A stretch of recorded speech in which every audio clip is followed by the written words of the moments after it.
Continues over former President Donald Trump's visit to Arlington National Cemetery. It has to do with a picture that was taken on the grounds and an altercation involving his campaign staff.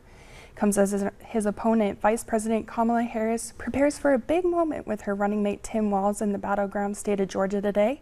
Nancy Cortez is in Savannah. Southeastern Georgia is Republican territory, but Vice President Harris and her running mate Tim Walz are rolling through anyway. Polls show Harris has pulled even with former President Trump in this battleground state.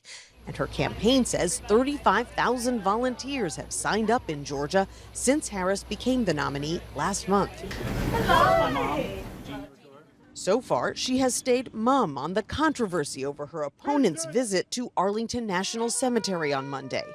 Defense officials tell CBS News that some Trump staffers got, quote, aggressive, both verbally and physically, when a cemetery official tried to prevent them from bringing a campaign photographer onto the grounds.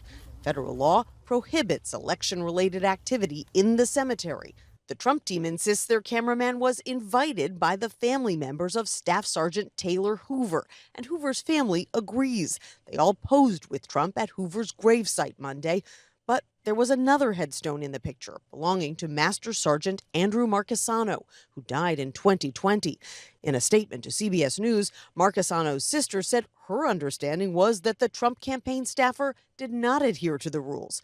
We hope that those visiting this sacred site, she said, understand that these were real people who sacrificed for our freedom. The altercation at Arlington Cemetery is the media creating a story where I really don't think that there is one. In Erie, Pennsylvania, Trump's VP nominee, J.D. Vance, sought to shift the focus to Harris. And she wants to yell at Donald Trump because he showed up. She can go to hell. That's pretty unusual language for the campaign trail, and the fact is that Harris hasn't yelled at Trump for going to Arlington. She hasn't said anything at all, though a Harris campaign spokesperson did say yesterday that the situation is pretty sad, and he added that it is not a surprise for the Trump campaign.